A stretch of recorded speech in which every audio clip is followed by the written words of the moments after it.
L'île de Man, britannique sans appartenir au Royaume-Uni, ne revendique plus sa différence depuis belle lurette, car il y a longtemps qu'elle l'a imposée.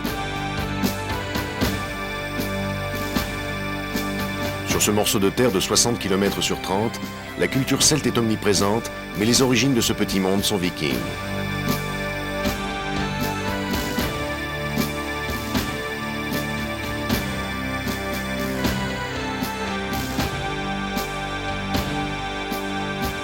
Et ce morceau de terre, depuis bientôt un siècle, retentit des hurlements des moteurs qui se défient dans la course la plus folle et la plus ancienne de toutes, le Tourist Trophy.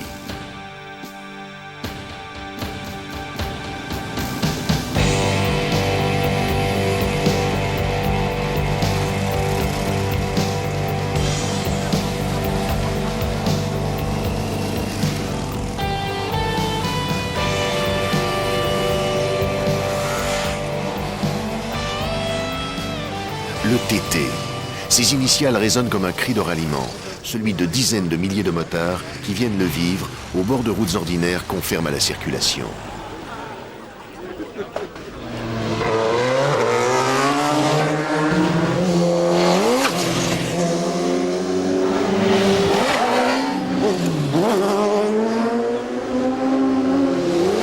Le TT, enfant terrible de l'île de Man, reconnu massivement par les habitants, qui ne savent plus depuis bien longtemps comment c'était avant. Et comme beaucoup d'enfants terribles, le Tourist Trophy est né d'un père très strict et d'une mère débonnaire. Le père, c'est le code de la route anglais du début du siècle qui interdit de dépasser 32 km/h et d'utiliser le réseau routier comme circuit. La mère, c'est l'ACU, Autocycle Union, l'automobile et motoclub de l'île de Man. Et le berceau, c'est donc cette île régie par un statut d'autonomie qui frise l'insolence. Ici, on roule aussi vite qu'on veut et on peut organiser des courses sur le réseau local. Alors en mai 1907 est donné le départ d'une épreuve sur route où peuvent se mesurer les motos de tourisme. Le TT a poussé son premier cri. Et son premier vainqueur, c'est Charlie Collier. Avec sa matchless, il parcourt les 10 tours du circuit originel de 25 km à la moyenne de 61 km/h. Sur les 25 partants, 10 vont jusqu'au bout de la course. La combativité des pilotes enthousiasme un public tombé sous le charme de l'île pour le plus grand bonheur de l'économie locale. Les constructeurs ont enfin déniché le terrain rêvé pour tester leur machine. L'Autocycle Union a prouvé sa rigueur et sa capacité d'organisation. Bref, tout le monde est content. Le Tourist Trophy va pouvoir grandir dans les meilleures conditions. Son succès devient vite international et les plus grands pilotes y acquièrent leur lettre de noblesse. Alec Bennett, James Guthrie, Stanley Woods font briller l'île de Man de leur victoire dans des courses interrompues seulement par les guerres. Chaque année, le TT voit s'allumer de nouvelles étoiles qui illuminent le ciel de la planète moto jusqu'à aujourd'hui. Même si à 90 ans, il ne tient plus la même place qu'autrefois, il fait encore de nombreux adeptes qui garantissent à jamais son immortalité. 264 virages sur 60 km de long, ville, montagne, race campagne, son tracé reste le plus compliqué du monde, surtout entre 180 et 200 km/h de moyenne, sur 3 à 6 tours, suivant les catégories.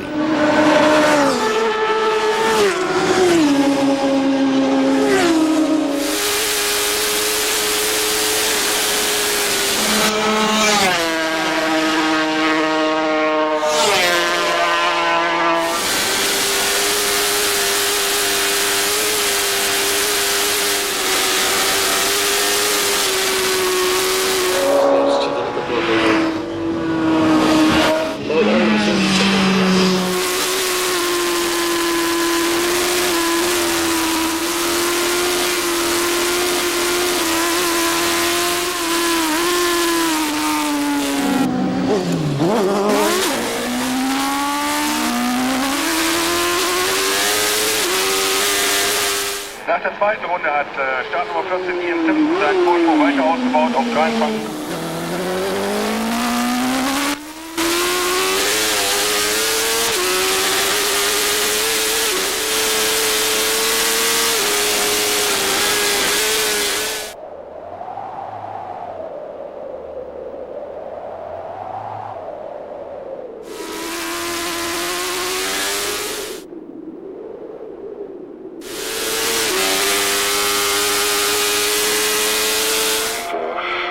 I think in good time the riders will be thundering over the mountain, thundering on the drop down toward the crag and on toward the start line and in pits lane there to take all of the action at the Motorcycle New Start. We'll be 13 miles ahead and going.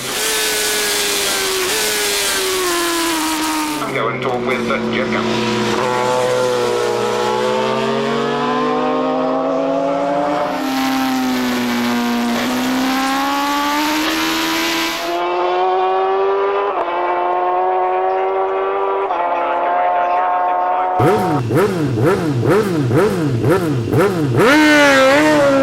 Catégorie fétiche du public, les épreuves de sidecar remportent un succès à la hauteur du spectacle qu'elles offrent.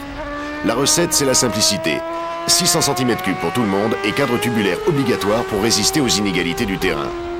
Un équipage français donne son avis sur la course. C'est la plus belle. Il n'y a rien de comparable, quoi. De toute façon, quand on court, il faut faire au moins une fois, quoi. Mais c'est très très difficile quand même. Hein. Même c'est mon 4e, j'ai encore du mal à me mettre le circuit en tête, quoi. Il y a encore des endroits qu'on confond. Et comme c'est des endroits, tout partout, c'est hyper rapide, disons, il ne faut pas se louper, quoi. Ici, au TT, il n'y a pas le droit à l'erreur, quoi. Même au bout de 4 TT, mais je crois que ça va être le dernier. Il faut bien arrêter un jour. Quoique 45 ans, ici, c'est pas... Vous allez voir la moyenne d'âge, il y en a qui ont largement la cinquantaine passée. Hein. On va essayer de faire finir ça en beauté quand même.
Retour au bercail pour Barbe et Jacques-Jean, qui se classent 39e certes, mais à 147 km/h de moyenne quand même. Oh, bah dis donc. Ça, c'est plus facile d'aller au boulot. Alors, qu'est-ce que t'en penses? C'est mieux qu'au départ, quoi. Je pensais pas finir la course et puis commencer à tirer la bourre avec les Irlandais, là, c'est très très bien passé, quoi. C'est super bien éclaté, là. On va peut-être remettre ça dans un an. Finalement. Oui. On va faire d'autres choses avant. Le TT est ouvert à tous, mais pour chacun, il y a forcément une première fois. Bruno Bonnehuile et Stéphane Coutel n'ont jamais participé avant.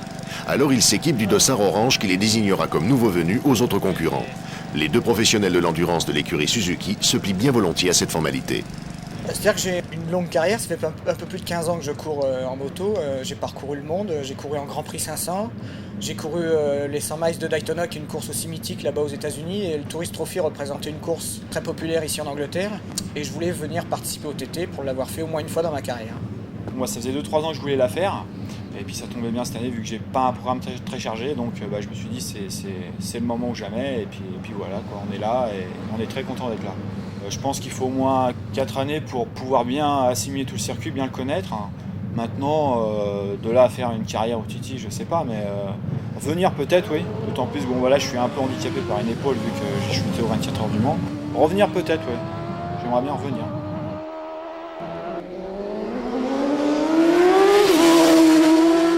Sur le plan de la carrière, ça apportera rien du tout. Ça nous apportera que les organisateurs ne nous oublieront pas et qui nous redemanderont de revenir peut-être l'année prochaine. Mais Un plan de carrière en France ou même international, ça n'apporte rien du tout. Sauf si par accident vous venez à la gagner, mais ça ne sera pas le cas.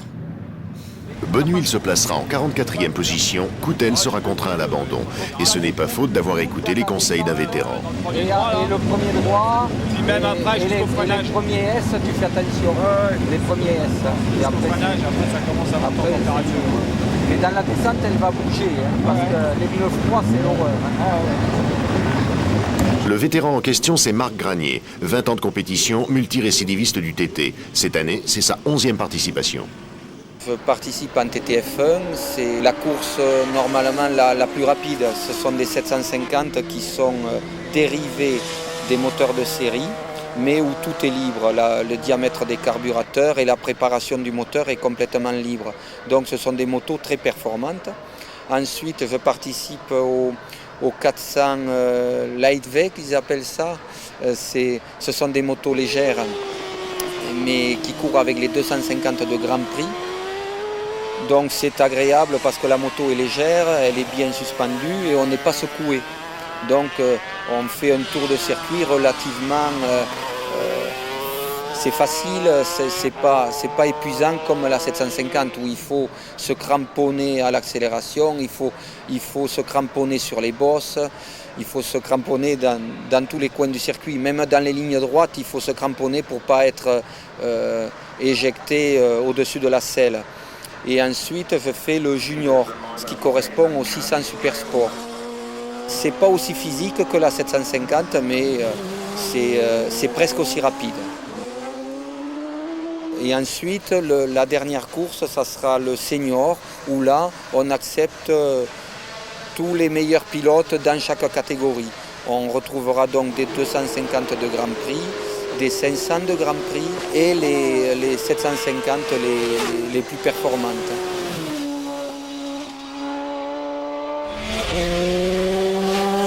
Pour compléter la liste, il faut ajouter les 125 qui courent en même temps que les monocylindres. Poids-plume rageur d'un côté, tradition du gros mono de l'autre. Mais la motivation n'attend pas le nombre des cylindres ou des centimètres cubes. Témoignage du numéro 21, Alain Guyat, seul français en 125. Il est dernier et ça n'a aucune importance. J'ai fini, putain. Ah, c'était bon. Oh. Le Tourist Trophy, c'est le bonheur du pilote et pas seulement sur la piste. La parole à Marc Granier, homme d'expérience qui connaît la vie. On est vraiment bien traité, on est vraiment très bien reçu. Il y a des sanitaires, il ne manque jamais de papier. C'est des petits détails qui sont vraiment importants. Il ne manque jamais de savon, il ne manque jamais d'eau chaude. Et c'est super. Les circuits français ne sont pas comme ça. Il faut toujours amener son papier sur un circuit français. C'est des petits détails qui font de grandes différences.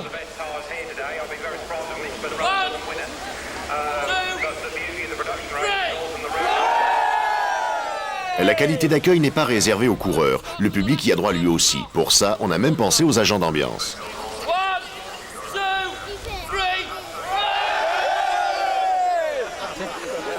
Before I disappear, I'd like to put your hands together for the marshals who do this free. The people that live on the Isle of Man who do it for free have to take time off work and they don't get paid. So can we have a big round of applause for the marshals, please? Les marshals, ce sont les commissaires de piste. Leur savoir-faire est transmis de génération en génération. Ils nettoient, ils surveillent et ils motobalayent. Ils sont une partie de la mémoire du TT qui, malgré son grand âge, ne l'a jamais perdu. Pour rappeler que le Tourist Trophy est la plus ancienne épreuve du monde, le lever de rideau est assuré par les courses classiques. Les accros du style racing à l'ancienne et à l'anglaise viennent se donner la réplique sur le parcours de Billon, dans le sud de l'île. La bousculade fleurbon l'huile de ricin et les sonorités à remonter le temps.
mémoire collective n'est rien sans son musée. Passage obligé de tout visiteur du TT, celui de Peter Murray a été créé au début des années 50 par son père. Celui-ci lui a légué non seulement son musée, mais aussi la vénérable manie de continuer à le remplir. My father started 45 years ago collecting motorcycles. It was a dream from a boy that my father started this. He used to see, going past his own motorcycles, Indians, Harley Davidsons, Rudges, Nortons, Triumph, AJS, Matchless, everything going past his own. And he could never afford one. And he said, one day I'll have one of them bikes. Well, instead of having one, he had 300. Jeff Duke, Mike Elwood, Agostini, tous les plus grands noms ont bien sûr leur place chez Peter Murray.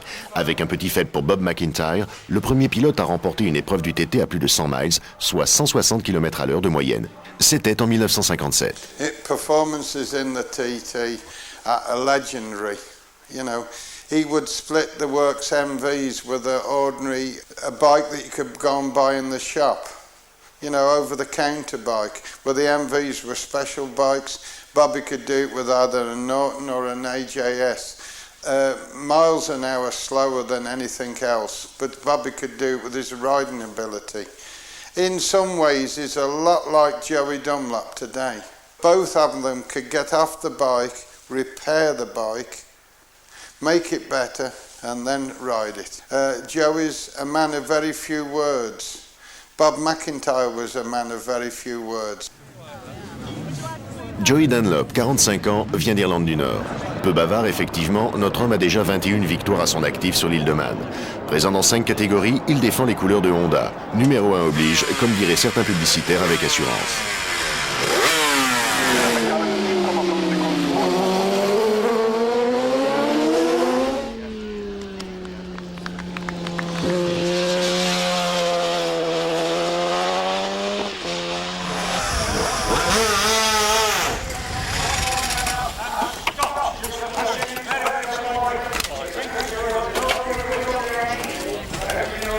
La discrète légende vivante a profité du TT97 pour remporter sa 22e victoire.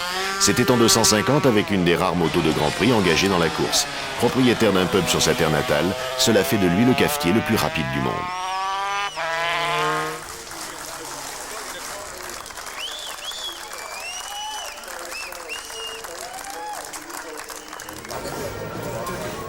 De 15 ans son cadet et déjà en route pour le sommet de la gloire, Philip McCallan est considéré à juste titre comme le digne successeur de Dunlop.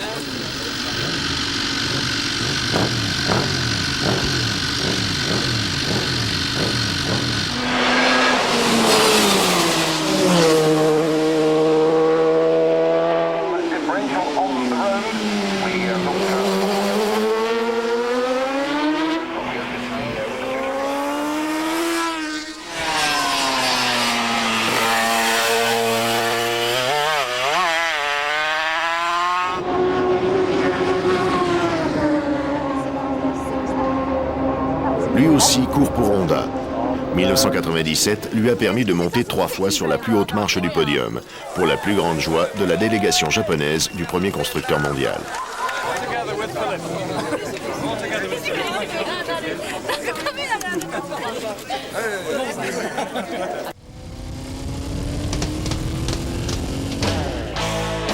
Mais le TT, ce n'est pas seulement des paddocks fourmilières et des moments de gloire réservés à l'élite de la piste. C'est aussi une fête permanente, une feria de la moto avec tous les ingrédients nécessaires. Meilleur exemple, le Mad Sunday, littéralement dimanche fou, c'est-à-dire celui qui se place entre la semaine d'essai et celle des courses.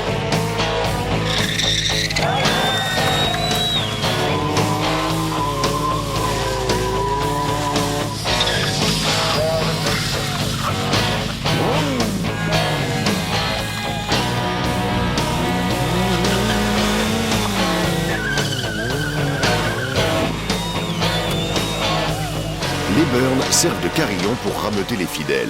90e anniversaire oblige, les Red Arrows, patrouille acrobatique d'Angleterre, sont même venus en faire dans le ciel. Ils vont accompagner les multiples rassemblements organisés sur l'île lors du Mad Sunday.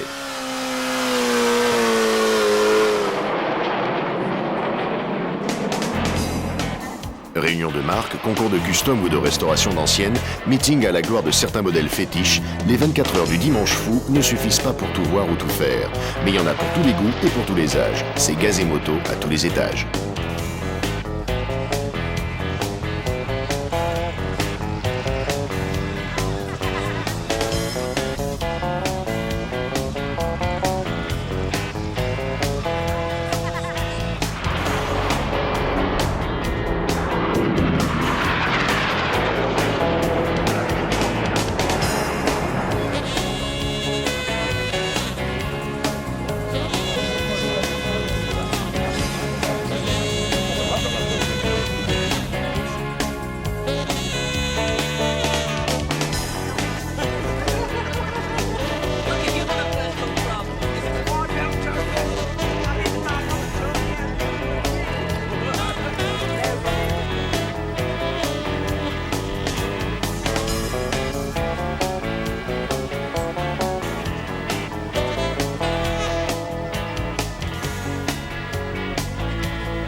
Le Mad Sunday a été suivi cette année d'un lundi pas ordinaire. Ce jour a été choisi pour fêter les 90 ans du Tourist Trophy. Et son cadeau, c'est le rassemblement d'un maximum de machines et d'hommes qui imprimèrent sa vénérable mémoire. Résultat, plus de 200 motos, de la 500 Sunbeam victorieuse en 1923 au RC30 de 91. Pour les faire vivre, des collectionneurs méticuleux se sont joints à une pléiade de visages ridés qui autrefois souriaient dans la presse de leur époque.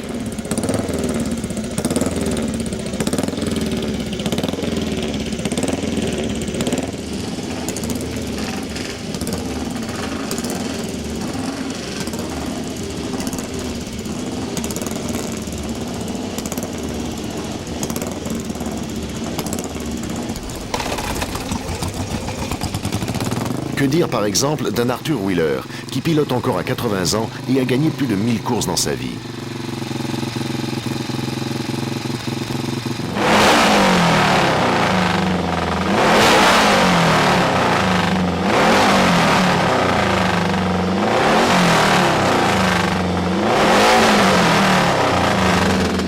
Que dire devant les MV Agusta, dont le rugissement fait passer les sonorités des autres pour de vagues tout sautements.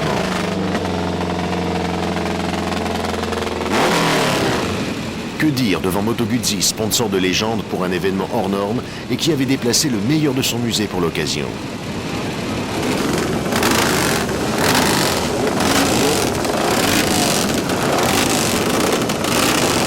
Et que dire encore devant Phil Reed, qui devait chevaucher le dernier modèle de 500 Grand Prix de chez Honda et a préféré jouer de la MV pour faire plaisir aux mélomanes.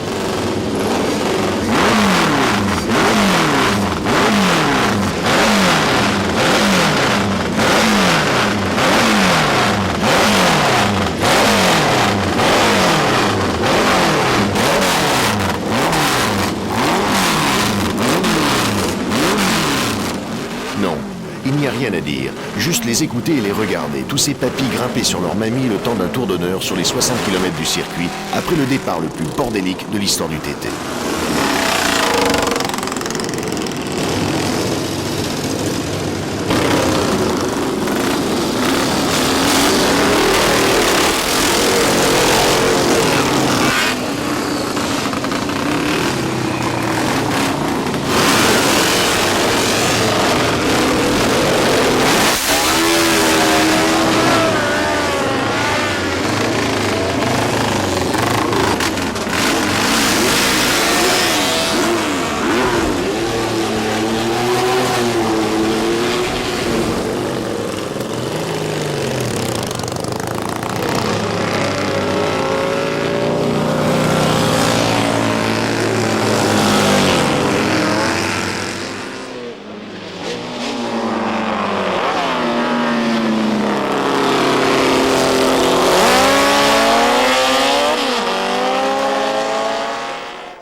Mais un simple flashback, ce n'est pas de la nostalgie.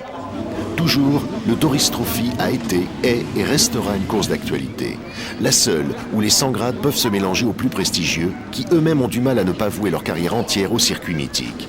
Le TT 97 a été lui aussi une excellente cuvée comme d'habitude. À vous de juger du spectacle.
Qui est chaud, qui a envie de faire un petit tour de circuit, faut y aller de 3 à 4 heures du matin, t'es tranquille.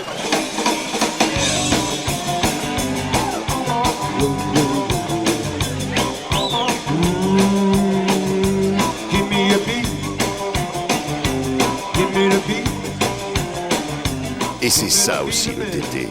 Du traditionnel apéro des Français le mercredi de la semaine des courses, aux rock'n'rollers comme Steve Gibbons, qui depuis 20 ans font danser le Tourist Trophy. Au fait, la chanson s'appelle BSA, ça veut dire BSA. Publicité gratuite pour une marque symbolique mais disparue que le TT n'oubliera jamais.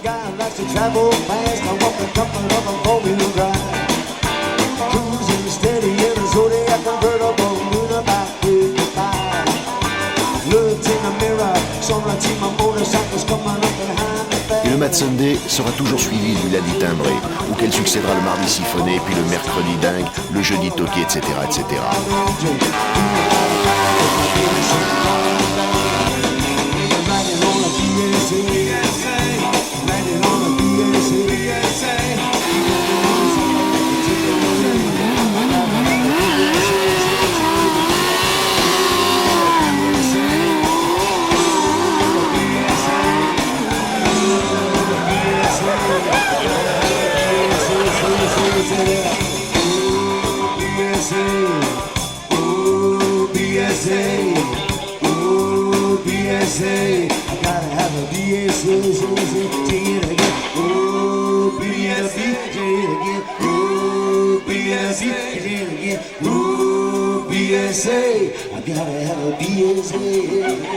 Fin de la visite guidée, bonne nuit à vous et si l'envie vous prend de traîner vos guêtres sur l'île de Man, contactez-nous. On se fera un plaisir de vous indiquer le chemin. BSA,